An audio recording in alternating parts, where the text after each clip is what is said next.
Donc on va faire une psychothérapie. Et pour autant, cette idée que la vie, ça serait bien et que la mort, ce serait mal. Puisque dans votre corps, vous n'êtes que le résultat que de cycles de vie et de mort cellulaires. Toutes vos cellules d'il y a 3 ans, il y a 4 ans de votre vie ont disparu, elles sont mortes. Ce que vous êtes aujourd'hui, c'est tout un renouvellement cellulaire. Quand vous mangez de la vie.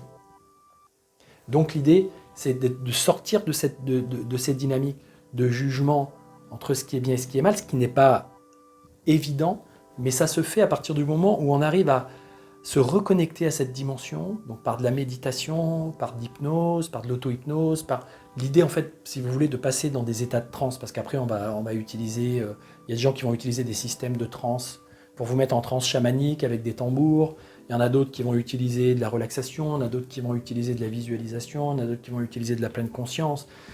Il y a plein de moyens d'arriver à court-circuiter, on va dire stopper, calmer un petit peu notre mode de fonctionnement en relation avec le monde extérieur pour pouvoir laisser le fonctionnement intérieur s'ouvrir, s'exprimer, prendre sa place.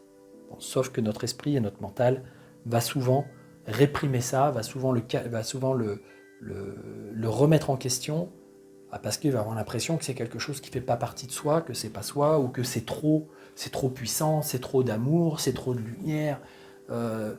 Je sens trop l'envie d'être heureux et que le monde soit bien, et hop, tout de suite je vais me positionner, je vais voir à l'extérieur de moi ce qui n'est pas bien, ce qui n'est pas comme il faut, et je vais vouloir le changer, je vais vouloir le transformer. De certaine façon, je ne vais pas laisser le libre arbitre de ce qui est en train de se jouer. Je ne vais pas être simplement en train de m'occuper de moi, mais je vais avoir envie de m'occuper du monde, en disant que c'est ça finalement ma mission.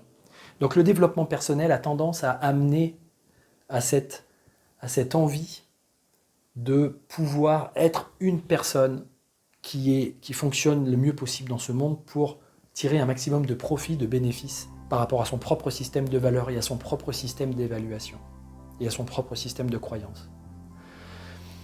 Et parfois, ça rentre en harmonie avec certaines autres personnes, avec certaines façons de fonctionner du monde, et parfois ça rentre en dissonance et c'est désharmonieux avec d'autres personnes et d'autres façons d'exister. Mais du coup, ça nous sépare, ça nous divise par rapport à ce qui est, tout simplement, à ce qui est, là, maintenant. Mon esprit passe son temps à décortiquer, à juger, à essayer de chercher l'ennemi, à essayer de chercher là où ça va pas, d'où peut venir le danger, qu'est-ce qui risque de m'arriver dans l'avenir, comment ça va se passer dans quelques temps, etc. Et donc, à partir de là, le mental ego, le personnage, va se dire c'est comme ça qu'il faut que je fasse, mais le truc c'est que c'est à partir de perceptions tellement étriquées, tellement réduites, qu'en fait, d'une certaine façon, on est dans l'erreur. On se laisse avoir par nos distorsions cognitives, par nos biais cognitifs, par nos dissonances cognitives, collectives, etc. Et on rentre dans le jeu, qu'on le veuille ou non, de ce qu'on aime moins, de ce qui est bon, de ce qui n'est pas bon, et on se positionne. Ah mais moi ce que je veux, c'est l'amour inconditionnel, c'est ça qu'il faut sur la planète, donc il faut éradiquer tout ce qui n'est pas dans l'amour inconditionnel. Imaginez un peu des fois la dynamique dans laquelle on se trouve. Je veux la paix, je veux à tout prix la paix dans le monde, alors il faut absolument que je lutte contre la guerre, et qu'on élimine toutes ces guerres. Vous voyez, les dynamiques sont quand même très particulières. Donc, l'idée c'est de faire confiance à soi, d'être à l'écoute du soi, d'être connecté à soi, de laisser ce soi supérieur, ce soi plus profond, exister, émerger, et d'une certaine façon nous guider, nous driver. C'est comme une guidance intérieure, c'est comme quelque chose qui va dire, tu vois, là tu peux dire un truc, là tu peux faire quelque chose, là si tu fais ça, ça sert quelque chose. Ça sert quelque chose de plus grand, ça sert quelque chose de plus vaste. Mais ne cherche pas forcément à tout comprendre, à tout contrôler avec ton esprit, lâche un peu prise, parce que voilà, c'est de fil en aiguille qu'on vit l'expérience. C'est en lâchant prise, c'est en étant dans le flow, c'est en étant dans ce qu'on fait, c'est en étant totalement connecté le plus possible, en tout cas à nos perceptions, à notre ici et maintenant, que les choses elles émergent et que les choses elles nous traversent et qu'elles se font à travers nous. quand on est connecté à ça. Sinon, on passe notre temps à vouloir avoir du contrôle, à penser, à créer des stratégies et à se dire que le développement et que le bonheur sera si je crée une entreprise à succès qui va générer des millions et si je me retrouve avec des revenus mensuels et que je peux profiter de la vie et que je vais m'amuser, s'user l'âme. Il y a aussi cette notion-là. Donc tout ce que je vous dis, ça peut être un peu creusé, on peut aller plus loin dans cette dynamique, mais c'est simplement pour vous dire que moi, ça c'est ma vision, c'est ma perception. Mais moi ce qui m'intéresse, c'est d'accompagner les gens à aller la connecter, cette fameuse puissance, à aller la connecter, cette fameuse présence, à aller se sentir cet être qui est relié, qui coopère, qui est associé avec le divin. Et qui, c'est pas forcément pour le coup quelqu'un de super puissant, avec des pouvoirs magiques, avec des capacités extrasensorielles, etc. Il n'y a pas forcément besoin de ça. C'est pas forcément de la spiritualité, ça. C'est pas forcément quelque chose qui est... alors avoir des potentialités de capter... C'est un peu comme si vous disiez qu'un voyant physique est plus spirituel qu'un non-voyant physique. C'est-à-dire quelqu'un qui ne voit pas avec ses yeux, alors il lui manque un sens. Alors quand il lui manque un sens, il serait moins spirituel. Mais il y a des gens qui ont des sens spirituels, qui ont des sens pour capter l'information. Souvent, ça se passe de façon très imaginaire, c'est-à-dire que c'est des perceptions, des images, un peu comme dans les rêves, hein, mais ça reste des choses qui sont relativement éveillées. Et les personnes captent des choses, perçoivent des réalités, peut-être chez vous, par de la médiumnité, vont peut-être capter des réalités en lien avec des informations de gens, de personnes qui ont existé, etc. Et tout ça, ça va être des perceptions qui vont faire que la personne va évoluer dans un monde avec plus de détails, plus de subtilité, plus de complexité. Ça ne veut pas pour autant dire qu'elle, dans sa nature profonde, elle est dans la spiritualité. Ça ne veut pas dire qu'elle, dans sa nature profonde, elle est dans une forme d'accueil de ce qui se crée, de ce qui se décrée, de ce qui se construit, de ce qui se détruit. Et d'une certaine façon, c'est un peu ce que le Bouddha aussi enseignait, c'est-à-dire d'arriver à avoir cette auto-réflexion, cette méditation, ce retour sur soi, pour se rendre compte en fait que finalement nous sommes le créateur de cette réalité, que nos intentions, que nos attentes, que nos désirs, que nos émotions très profondes, parfois très inconscientes, que la force de nos habitudes de pensée, de fonctionnement, de battre, de combattre, etc., sont aussi la source, sont aussi créatrices du phénomène qu'on voit en face de nous. Ce qui, dans Transurfing, est expliqué comme l'histoire des balanciers. Quand vous êtes pour ou contre quelque chose, vous participez à cette chose. Alors moi, personnellement, ces derniers temps, je me suis laissé aller, effectivement, à aller regarder des informations sur des tas de choses, des théories, des choses que je connaissais déjà depuis longtemps, puisque ça fait plus de 20 ans que j'ai pris la pilule rouge de Matrix pour aller voir un petit peu les dessous, les arrières boutiques de la politique, de la finance, de l'économie, du monde tel qu'il fonctionne, de la santé, etc., etc. J'ai fait ça pendant longtemps. Au bout d'un moment, j'étais tellement... j'avais de l'aigreur, je me disais mais c'est pas possible qu'il y ait autant de gens qui suivent leurs propres intérêts et qui fassent d'une certaine façon autant de mal, hein, donc j'étais dans un jugement, fassent autant de mal à d'autres. Pour moi, j'avais le côté sauveur, hein, le côté justicier, je me disais c'est pas possible, il faut remettre de la justice, il faut sauver tout ça, et je rentrais dans une posture de guerrier, dans une posture de combat, où je me disais ouais, faut défendre le truc. J'étais là-dedans. Ça, c'est parce que ça concerne quelque chose en moi, dans mon animalité, dans ce qui forge ma personnalité, qui est important que j'aille voir, sur lequel il est important que j'aille mettre de la conscience, que j'aille mettre de la lumière pour aller transformer, pour aller transmuter, pour aller sortir l'information de ça. Que je sois plus en confiance et en conscience. Et que finalement, je me rende compte que tout ça, ce ne sont que des états d'être, des états d'âme dans lesquels moi-même, je me mets. Et que je participe à créer, que je co-crée.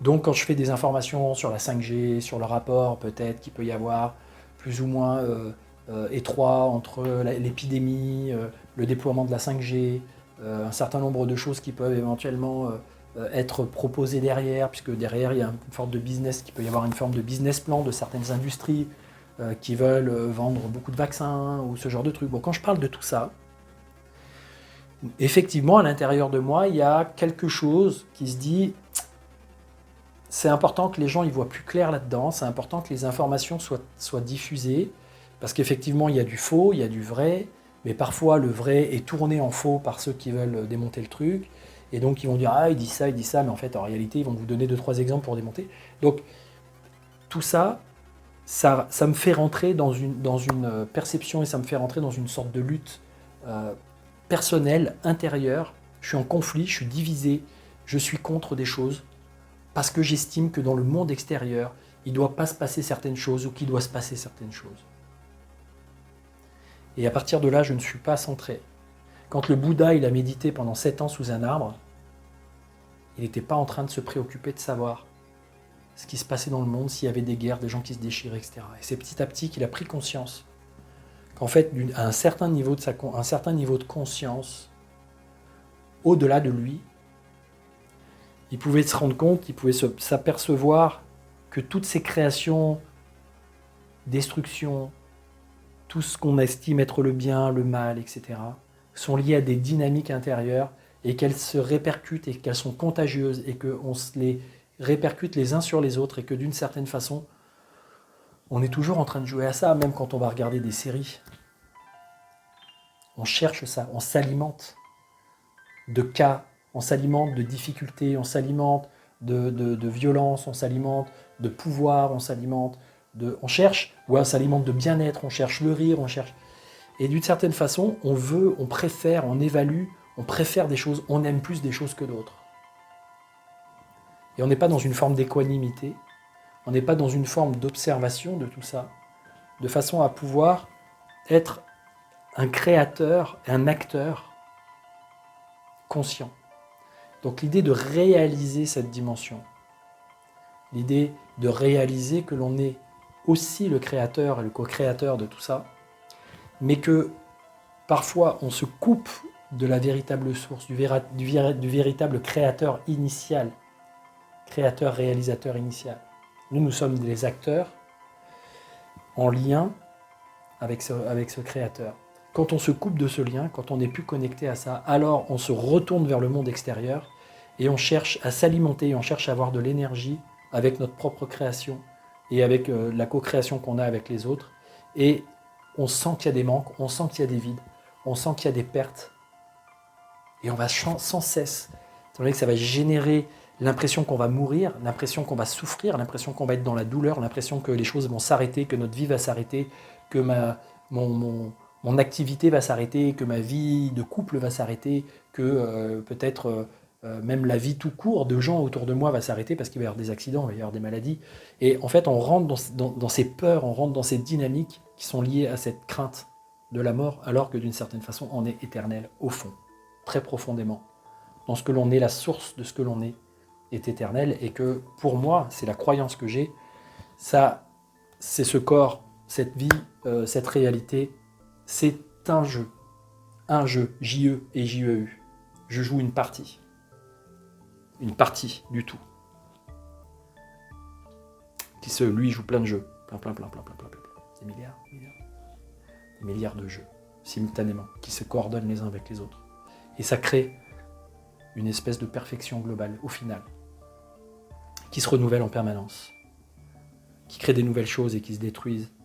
Et c'est ça la réalité de la source. C'est que ça se crée et ça se décrée en permanence.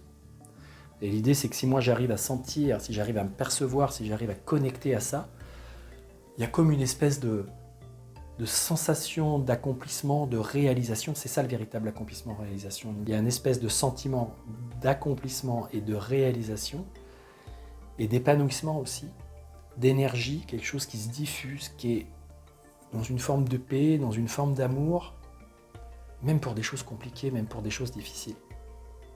C'est pour vous dire, avant, pour vous donner un exemple très simple, avant, les abeilles, les guêpes, tous ces insectes-là, je les percevais comme potentiellement dangereux. Pourquoi ? Parce que potentiellement, ça pouvait me piquer. Donc, j'y voyais même un côté ennemi, agressif. C'est-à-dire que pour moi, une guêpe, elle veut faire du mal. Donc elle vient, elle tourne autour. C'était ça l'idée. J'avais un peu cette perception. Aujourd'hui, je vois cette créature, je regarde sa beauté, je regarde son design, je regarde comment elle vole, je regarde comment elle cherche à manger comment elle cherche à manger pour elle ou pour nourrir ses bébés. Je suis sur une autre perception. Elle vient, elle se pose sur moi, je la regarde. Je ressens plus la peur. Alors évidemment, elle peut me piquer, et à ce moment-là, je peux avoir mal, ou je peux avoir envie d'écraser.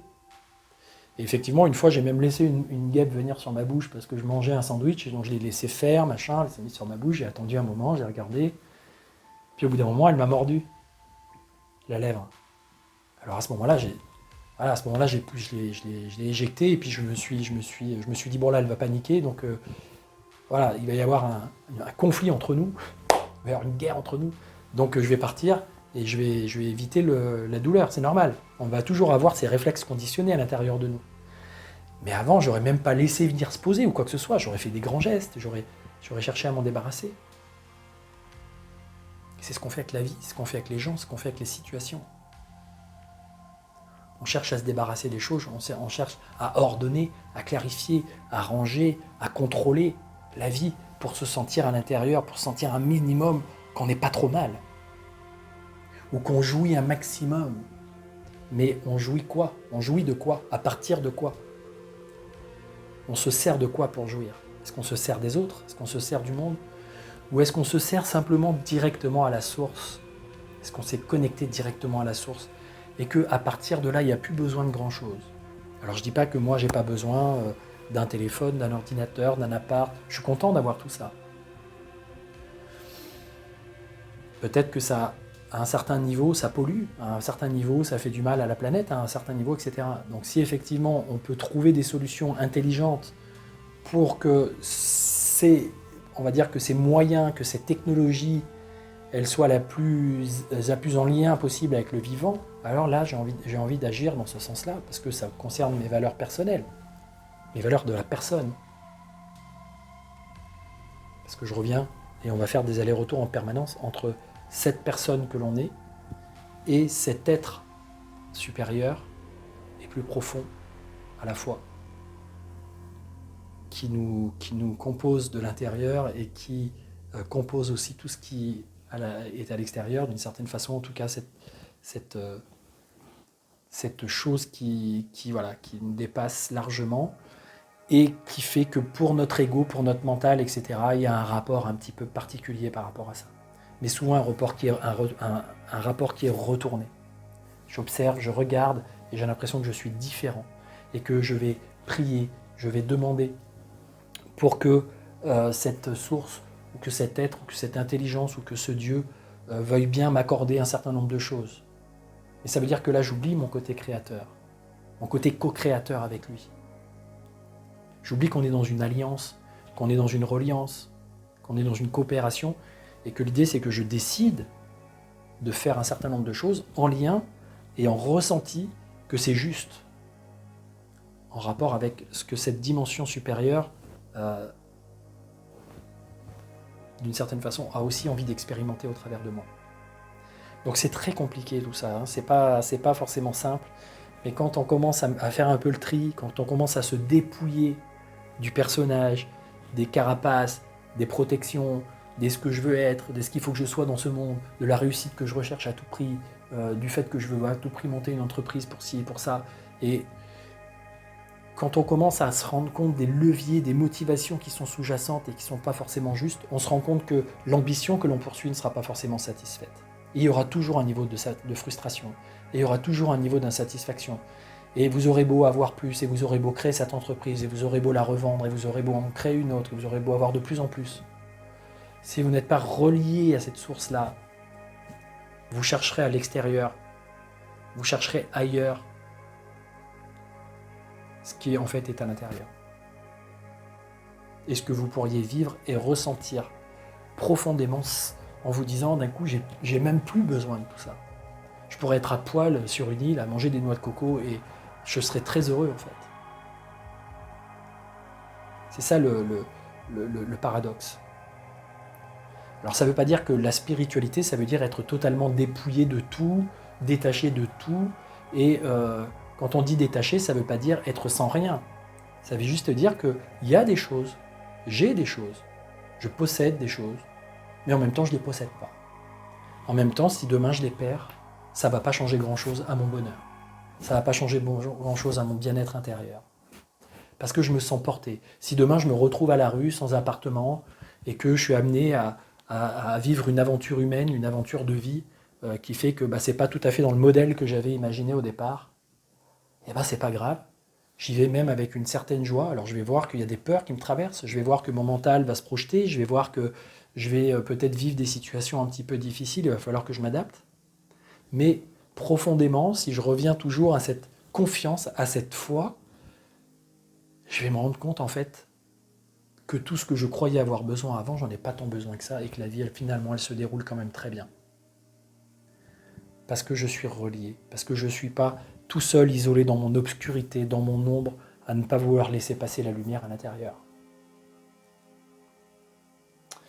Voilà, donc ça c'était pour ce qui concerne la définition du développement personnel, le développement de la personne, et l'idée au contraire, plutôt que d'être dans la personnalité, c'est-à-dire d'être à l'horizontale entre ce que j'ai vécu dans le passé, dans ce que j'ai envie de vivre dans l'avenir, et puis d'être simplement soucieux de ce que je vais pouvoir avoir, l'idée c'est de monter de l'axe profond intérieur, de laisser monter ça à la verticale, et d'être dans un alignement et dans un déploiement, dans une diffusion qui dépasse aussi mon être, qui est en reliance avec le monde, qui est en reliance avec aussi cette dimension subtile, c'est-à-dire que le monde physique n'est qu'une émanation de ça.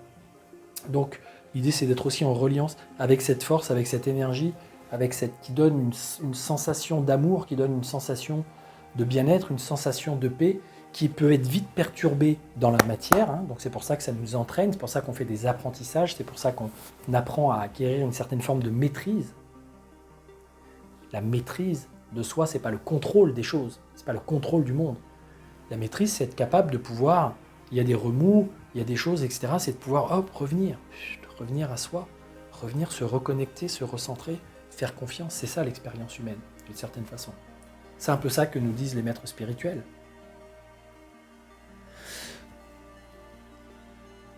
Et se défaire et être attentif à ne pas se laisser happer, ne pas se laisser manipuler par tout ce qui interfère avec tout ça. C'est pas évident, mais ça se travaille, ça s'approfondit, ça se reconnecte, ça se laisse pousser à l'intérieur, ça se laisse grandir à l'intérieur. Ça fait pas que du bien, parce qu'effectivement, quand il y a le démantèlement de la personnalité, le démantèlement de l'ego, l'ego, lui, le démantèlement de la personnalité, l'ego, le mental ego, là, il s'agite. Ah non, mais non, tu peux pas faire ça. Attends, t'imagines tout ce qu'on... non, si tu as fait ça, c'était pour obtenir ça. Donc si tu fais pas ça, tu risques ça, etc., etc. Puisque depuis l'enfance, c'est un ensemble de dynamiques et de stratégies pour se construire, pour survivre, pour se faire une place au soleil. Donc si effectivement le démantèlement de tout ça commence à s'opérer, le dépouillage de toutes ces choses-là, c'est imaginez, vous êtes pendant des années, vous avez appris, vous vous êtes habillé pour devenir la personne que vous voulez être. Donc vous avez mis cette petite chemise, vous avez mis éventuellement ce maquillage, ces bijoux en or, en diamant. On pourrait imaginer comme ça que vous vous êtes habillé de belles parures. Vous avez essayé en tout cas de vous habiller avec les parures qui sont plus à votre niveau, dans vos moyens. Donc quelqu'un qui a beaucoup d'argent, il va s'habiller avec des choses qui sont de qualité, et puis quelqu'un qui a moins de moyens, il va s'habiller avec des choses qui sont moins de qualité, mais en tout cas, chacun à son niveau va essayer d'être au mieux de lui. Et puis voilà, vous êtes super maquillé, vous êtes bien habillé, vous vous êtes revêti d'un certain nombre de choses pour que le monde extérieur vous voie et vous considère au mieux de ce que vous pouvez être. Et vous apprécie. Vous appréciez, c'est une appréciation, c'est un jugement. Waouh, elle a de la valeur cette personne, elle porte des beaux vêtements, elle a des beaux bijoux. Waouh, elle doit réussir, waouh, tout ça. Donc là, l'ego, le personnage, se nourrit de cette énergie-là. Il y a une énergie qui vient de l'extérieur. Waouh, c'est génial. Et puis d'un coup, commence à pleuvoir. Et là, ça va peut-être un petit peu défaire la coiffure, défaire le maquillage ou défaire le truc, la chemise va commencer à perdre de son allure, le vêtement va commencer à perdre de son allure. Et l'eau va monter, et l'eau va monter. Et là, vous allez commencer à vous dire, oh là là, mes chaussures, elles sont foutues là. Ça y est, j'ai les pieds dans l'eau, mes chaussures sont foutues, mon pantalon, il est foutu.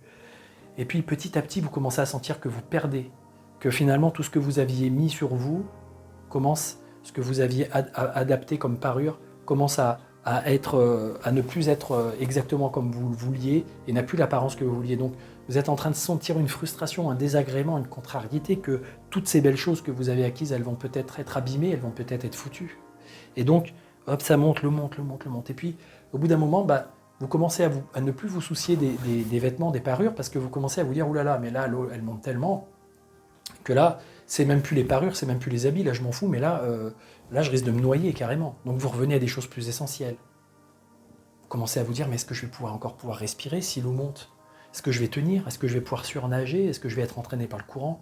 Est-ce que ça va monter tellement qu'au bout d'un moment, je vais finir par me noyer? Et donc là, vous commencez à avoir peur de mourir, physiquement, physiologiquement parlant, en tant qu'être humain, en tant qu'être. C'est plus l'idée de l'apparence en tant que personne. Vous commencez à vous dire, est-ce que je vais mourir en tant qu'être humain? Et là, l'eau continue de monter, vous vous dites, je vais étouffer, je vais être pas bien, je vais peut-être prendre de l'eau, je vais peut-être être malade, je vais peut-être pas réussir à survivre, etc. Et là, vous êtes tellement dans une zone de danger et d'insécurité que le reste, toutes les belles choses, là, vous commencez à les oublier, vous revenez à ça. Et à un moment donné, quand vous avez cette foi, quand vous êtes relié à l'environnement, quand vous êtes relié à cette dimension supérieure, en fait, vous laissez faire ça. Vous laissez vivre ça. Vous sentez que ça part, vous sentez que ça chahute, vous sentez que vous avez peur, mais vous acceptez, vous dites ok, c'est pas grave, voilà, ces chaussures-là, moi j'ai mis 20 ans pour me les acheter, je les voulais absolument, là, ça y est, elles sont foutues, puis ce beau pantalon, et puis cette belle robe, ou ce beau vêtement, et puis ce truc. Et puis là, en fait, peut-être que c'est ma vie qui va s'arrêter. Et c'est pas grave non plus. Je laisse, j'accueille. Pourquoi? Parce que, en fait, j'ai la foi. Une fois que l'eau va monter, ça sert à rien que je me débatte à la surface. J'ai la foi que je vais pouvoir respirer sous l'eau. C'est-à-dire que je vais changer de monde, je vais changer de milieu, je vais être dans autre chose. Mais j'ai la foi que, d'une certaine façon, une fois que je vais être totalement, que cette source va être totalement tout remplir, etc., le corps, tel qu'il était, tel qu'il fonctionnait, ne va plus fonctionner de la même façon, va peut-être même disparaître. Mais que l'être que je suis va être capable de respirer sous l'eau et va découvrir une nouvelle façon de fonctionner. Peut-être sans besoin de tous ces vêtements, sans besoin de tous ces apparats, parce que je vais simplement être nu dans l'eau, on pourrait dire, totalement nu. Et que je vais accepter de pouvoir vivre cette nouvelle expérience et que je vais me rendre compte en fait que j'ai la capacité, que je vis toujours en fait. Une fois que cet ancien moi est mort, je vis toujours. Je suis toujours surexistant, d'une autre façon, avec une autre conscience, qui garde en mémoire, qui garde toujours, il y a toujours cette réalité dans laquelle j'ai été, il y a toujours un souvenir de ce que j'ai été, mais je me rends compte que je suis bien autre chose. Et moi qui croyais être une chenille, et tout mon corps de chenille s'est défait, c'est désagrégé, puis au bout d'un moment je suis là, j'ai l'impression qu'il ne peut plus rien se passer, je suis enfermé dans quelque chose, et je me dis, oh là là, mais là je ne fais plus rien, là, je ne suis plus une chenille, je ne ressemble plus à rien, je suis en train de me dépouiller, puis en même temps je ne suis pas encore tout à fait un papillon. Et donc j'ai pas encore tout à fait cette forme, une fois transformée, une fois transmutée. Donc là je suis entre les deux et je me dis, mais qu'est-ce que je fous là? Je me sens enfermé, je me sens confiné dans quelque chose. Est-ce que je vais mourir? Est-ce qu'il se passe? Et si en fait je m'en remets, si je sens profondément que ce processus il est naturel et qu'il est porté par quelque chose qui de toute façon va faire que je vais continuer d'exister, continuer de vivre, alors à partir de là ça ne changera pas grand-chose. Je sais que ça va changer des choses auxquelles mon mental et mon système mental égoïque et mon cerveau et mes critères physiques s'étaient attachés, mais il va y avoir autre chose qui va exister, et à partir de là, je sens que c'est fluide, je vis l'expérience, je laisse vivre l'expérience. Donc, ça ne veut pas dire qu'il ne va pas y avoir des peurs, il ne va pas y avoir des démons, il ne va pas y avoir des choses auxquelles il va falloir aller se confronter, donc d'une certaine façon, un peu comme Jésus dans le désert, aller à la rencontre du Satan, aller à la rencontre de ce qui me fait croire, qui me fait me couper du divin, qui me fait me couper de cette foi que finalement Je vais continuer d'exister, je vais continuer de vivre, même après la crucifixion. Je reprends cette idée de Jésus parce que c'est un peu ça. Hein. Il y a eu la crucifixion, mais il est de toute façon, avec la Pâque, en plus là on est le week-end de Pâques, donc quand je fais cette vidéo, c'est le week-end de Pâques 2020. Et donc l'idée c'est qu'effectivement il y a cette possibilité de se transfigurer, de comprendre que d'une certaine façon, nous sommes un corps aussi, nous sommes aussi une énergie, nous sommes aussi une existence divine. Pas que une existence physico-pratique. Donc, ça part de principes, ça part de connaissances, ça part de croyances que j'ai constituées moi-même en étudiant de nombreuses choses qui ne sont pas qu'une théorie. J'ai pas étudié que le bouddhisme, j'ai pas étudié que l'hindouisme, j'ai pas étudié que le christianisme, j'ai pas étudié que certaines choses qui peuvent être aussi reliées à la Kabbale, ou j'ai pas étudié ça dans tous les détails, mais en tout cas, j'ai été chercher à droite à gauche et je me suis rendu compte effectivement qu'il y avait des lieux communs. Et ce lieu commun, c'est toujours la même chose. C'est cette dimension divine, cette dimension de soi supérieur et à la fois intérieure, à la fois profonde, même en physique quantique, on va en parler, qui se crée et qui se recrée et qui prend la forme qu'on lui donne en fonction de la conscience et de l'état de conscience dans lequel on se trouve. Donc, je vais vous inviter petit à petit aussi à déployer ça, à découvrir ça et à avoir cet accomplissement, cette réalisation du soi, cette réalisation de soi qui soit plus complète qu'un simple développement personnel pour vous renforcer et pour qu'au niveau psychologique et au niveau de votre façon de faire les choses dans le monde, vous soyez à l'aise. C'est important, c'est une étape, mais pour moi, c'est que la première étape. Il y en a bien d'autres après. Et avant cette étape, souvent, il y a une forme d'ignorance ou une forme de méconnaissance de tout ça. Et il y a des gens qui fonctionnent très bien, très naturellement, très spontanément dans cette reliance, très spontanément, sont des êtres qui, d'une certaine façon, s'accomplissent sans avoir besoin de passer par tous ces enseignements, sans forcément besoin de faire des apprentissages, parce qu'ils ont été, ils sont constitués, ils ont eu des informations, ils ont été éduqués d'une certaine façon. Il y a des gens pour qui c'est naturel, ils ne vont pas passer par ces étapes, ils ne vont pas passer par cette école de soi. On va dire qu'ils y passent naturellement par la vie. Et puis ça fonctionne bien pour eux. C'est ok, ils sentent que c'est fluide, ils sentent qu'ils sont portés par quelque chose, ils sentent que c'est là, c'est génial. Et puis il y en a d'autres qui ont fait peut-être des choix différents, ou qui se sont dévoyés, ou qui se sont perdus, ou qui n'ont pas eu l'éducation, ou qui n'ont pas, choisi, on va dire, l'idée d'être dans une incarnation qui sert cette dimension-là au départ, et qu'il va y avoir des apprentissages, qu'il va y avoir des décantations. Et plus il y a un ego, plus il y a une personnalité qui a des fortes ambitions, plus l'ego est fort et structuré et solide, un peu comme des remparts de château fort, quoi. Je suis puissant, je suis fort, je veux contrôler le monde, je suis le souverain qui va dominer ce monde. Non, le souverain, il a une couronne, parce qu'il est toujours relié, il est toujours censé être relié à du divin. Un vrai souverain, c'est quelqu'un qui est relié à du divin. Celui qui commence à se dire « je fais ce que je veux, je me déconnecte du divin et je crée à ma façon », il va avoir besoin de créer en force. Et à partir de là, si on commence à démonter, s'il commence à y avoir une déconstruction de son système qui se fait déjà par l'intérieur et par les interactions avec le monde extérieur, alors ça va être très très dur. Il y a des gens qui vivent vraiment, on va dire, des passages aux enfers pendant des temps de leur vie, parce que c'est très dur. Quelqu'un qui a déjà une personnalité, qui se remet en doute, qui n'a pas forcément une grosse confiance en lui, qui n'est pas forcément dans un ego démesuré, qui a une forme d'humilité, etc., etc. Je ne dis pas quelqu'un qui se sent humilié, qui se sent faible, qui se sent blessé, parce que là c'est pareil, ça va prendre un temps et ça ne va pas forcément être simple non plus. Mais voilà, mais quelqu'un qui est sans trop de prétention, ça va peut-être se faire de façon plus simple, plus fluide, avec moins de difficultés à traverser. Mais sachez que ce fameux développement psycho-spirituel, ou cette fameuse réalisation, c'est le fait de réaliser que ce que vous êtes est très différent de ce que vous croyez, et que ça peut vous amener à faire les choses de façon différente. Et ça demande une forme de lâcher-prise, et ça demande une forme de foi, et ça demande une forme de laisser être au travers de soi. Et ça, c'est pas évident pour l'ego et pour le mental. Je vous remercie de votre écoute. Si cette vidéo vous a parlé et vous a plu, je vous invite à liker, à partager si possible. C'est sympa pour moi, c'est sympa pour les personnes qui peuvent être intéressées d'entendre ce discours. Donc voilà, je vous invite à simplement, si vous aimez, aimez. Voilà, faites quelque chose. Ou laissez des commentaires pour me dire ce que vous en pensez.